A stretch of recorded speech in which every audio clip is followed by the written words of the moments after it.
Kita beralih ke berita selanjutnya, ada spanduk Eli Toisuta di tengah tumpukan sampah di Desa Paso. Sampah menumpuk di sisi Jalan Walter Mengonsidi, Desa Paso, Kecamatan Baguala, Kota Ambon pada Rabu 6 November 2024. Pantauan tribunambon.com sekitar pukul 16 waktu Indonesia Timur terlihat tumpukan sampah menggunung hingga menutupi tepian jalan. Tampak sebuah spanduk kampanye calon wakil wali kota Ambon Eli Toisuta. Spanduk itu berwarna latar kuning dengan tulisan Beta Ambon, Ambon Persamua. Salah seorang warga Risalto Maloki mengaku resah dengan tumpukan sampah yang tak pernah diangkat hingga bersih.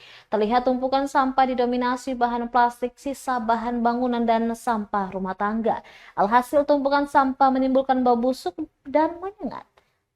Dia pun berharap pemerintah segera membersihkan lokasi tersebut. Selain merusak pemandangan, tumpukan sampah juga menjadi sumber penyakit bagi warga sekitar. Di samping itu, dia menilai penempatan spanduk Eli Toisuta tidak tepat. Posisi spanduk kampanye di antara tumpukan sampah jadi tidak enak dipandang mata. Download Tribun X sekarang, menghadirkan lokal menjadi Indonesia.